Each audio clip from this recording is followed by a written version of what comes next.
подолг период на стадионот Никола Мантов се почувствува вистинска фудбалска атмосфера, што ја направи навивачката група Сејмени, која во неделата попладне организирано дојде да го бодри својот милени Косогово.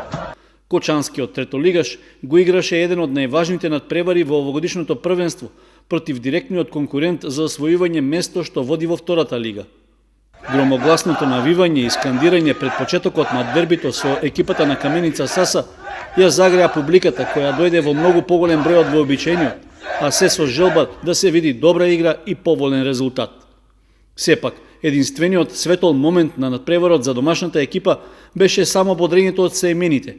Останатото ќе треба што побрзо да се заборави, со оглед што жолто-сините загубија со 1:0, токму на средбата на која најмалку се очекуваше и требаше да доживеат пораз. Ваквиот развој на настаните се види уште во првиот дел што заврши без голови, а во кој домашните малку напаѓаа кон гостинскиот гол. Единствената посериозна шанса тие ја имаа во 43-та минута, кога Коцев биеше кон голот, а топката ја запре некој од одбранбените играчи на гостите, пошто домашните бараа пенал, но судијата Гоцевски оцени дека немало играње со рака во казнениот простор.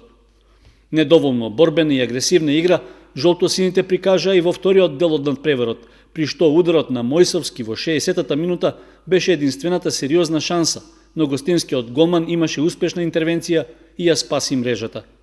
Казната за домашните фудбалери дојде во 81-та минута, кога слободниот удар од 30 на метри што го изведе Златковски заврши во стативата, а одбиената топка го удри домашниот голман Данев и влезе во мрежата. До крајот домашните имаа само една изгледна шанса да го изедначат резултатот, но таа остана нереализирана, па гостите ги освоија 3 бода.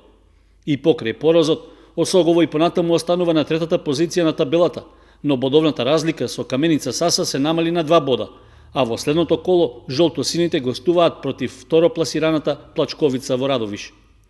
Во првенството на првата фудбалска лига за жени пак, викендов се играше 16-тото коло во кое женскиот фудбалски клуб Кочани на домашен терен ја пречека екипата на Топ Гол од Битола.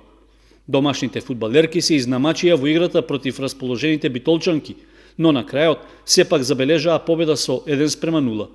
Резултатот беше откриен уште во 10-та минута по прецизниот удар на Анета Георгиева, што заврши во гостинската мрежа.